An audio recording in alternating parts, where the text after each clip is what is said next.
ನಮಸ್ಕಾರ ವೀಕ್ಷಕರೇ, ನಾನು ಅಶೋಕ್ ಜೋತಾವರ್. ಒಬ್ಬ ರಾಜನ ಕಥೆ, ಮೌನದ ಅರಮನೆ. ಮತ್ತೆ ತಮ್ಮೆಲ್ಲರಿಗೂ ಸ್ವಾಗತ.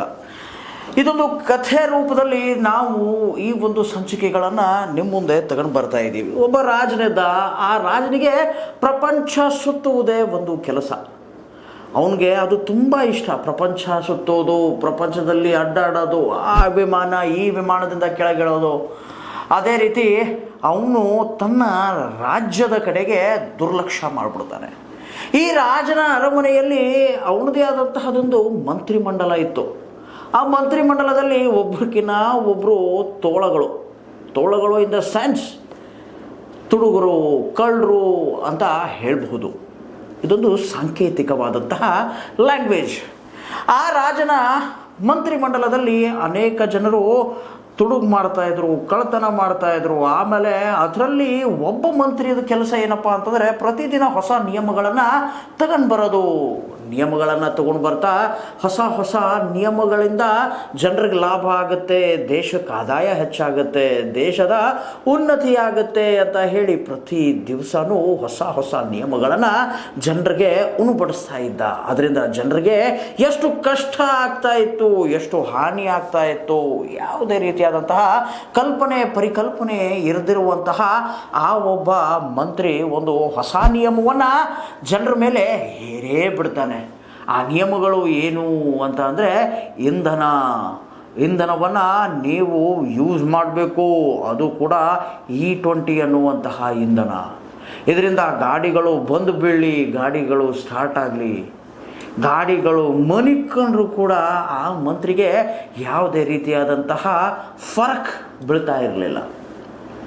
ಇದನ್ನು ಜನರು ಕೂಗಿ ವಿಡಿಯೋ ಮಾಡಿ ಹೇಳಿದ್ರು ಕೂಡ ಇದಕ್ಕೆ ಪ್ರೂಫ್ ಏನು ಅಂತ ಕೇಳುವಂತಹ ಮಂತ್ರಿ, ಪ್ರೂಫ್ ಇಲ್ಲದಿರುವಂತಹ ಯಾವುದೇ ಹೇಳಿಕೆಗಳು ನನಗೆ ಅಮಾನ್ಯ, ನಾನು ಅದನ್ನು ತಂದೇ ತರ್ತೀನಿ. ಬಟ್ ಇಲ್ಲಿ ವಿಡಂಬನಾತ್ಮಕವಾದಂತಹ ಮಾತೇನು ಅಂತಂತಂದರೆ, ಆ ಮಂತ್ರಿ ನಿಜವಾಗಿಯೂ ಇಂಧನ ಮಂತ್ರಿನ ಅಲ್ಲ, ಆ ಮಂತ್ರಿ ರೋಡ್ ಮಿನಿಸ್ಟರ್ಗೆ ಇಲ್ಲಿ ಏನ್ರಿ ಕೆಲಸ ಅಂತ ಕೇಳಿದ್ರೆ ಅವನು ಹೇಳ್ತಾನೆ, ಇಲ್ಲಪ್ಪ, ಇಥನಾಲಿಂದ ಜಗತ್ತಿಗೆ ಒಳ್ಳೆಯದಾಗುತ್ತೆ, ಪೊಲ್ಯೂಷನ್ ಕಂಟ್ರೋಲ್ ಆಗುತ್ತೆ, ಹಾಗೆ ಹೀಗೆ. ಯಾಕೆ? ಆ ಮಂತ್ರಿಯ ಮಕ್ಕಳು ಅದನ್ನು ಪ್ರೊಡ್ಯೂಸ್ ಮಾಡ್ತಾರೆ.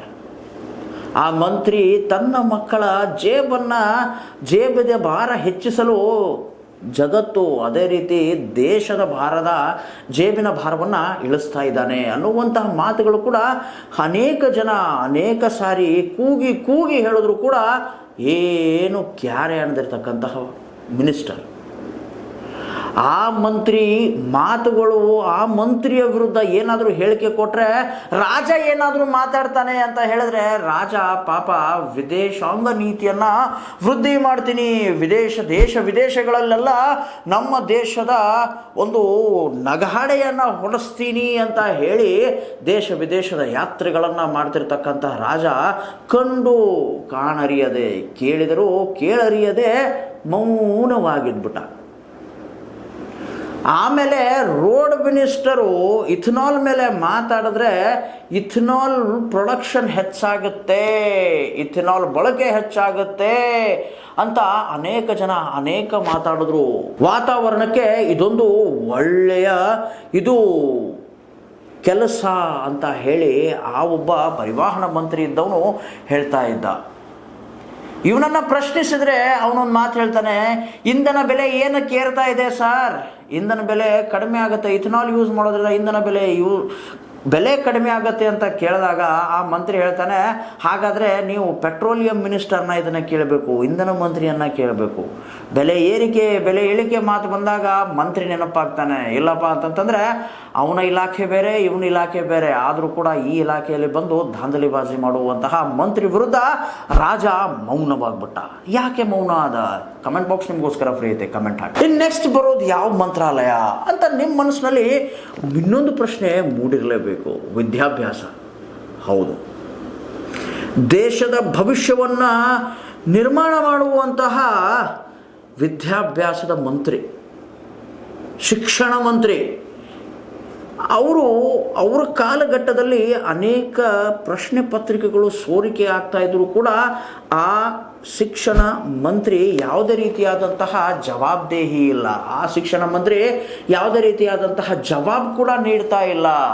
ಇದರ ವಿರುದ್ಧ ಒಬ್ಬ ವಿಜ್ಞಾನಿ, ಈ ದೇಶದ ಒಬ್ಬ ವಿಜ್ಞಾನಿ ಉಪವಾಸ ಸತ್ಯಾಗ್ರಹಕ್ಕೆ ಕೂತಾಗ ಅವನನ್ನು ಕ್ಯಾರೆ ಮಾಡ್ತಿರ್ತಕ್ಕಂತಹ ಈ ಒಬ್ಬ ರಾಜ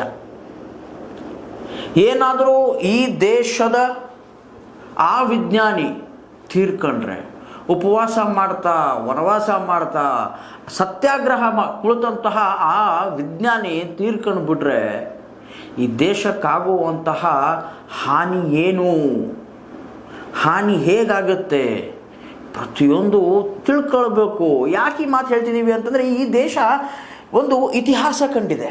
ಆ ಇತಿಹಾಸ ಯಾವುದು ಅಂತಂದರೆ, ಹಿಂದೆ ಭಾರತದ ಎಕ್ಸ್ ಪ್ರಧಾನಮಂತ್ರಿ ಲಾಲ್ ಬಹದ್ದೂರ್ ಶಾಸ್ತ್ರಿ ಅವರು 1951ರಲ್ಲಿ ರೈಲ್ವೆ ಮಿನಿಸ್ಟರ್ ಆಗಿದ್ದರು. ರೈಲ್ವೆ ಒಂದು ಅವಘಡವಾಯಿತು.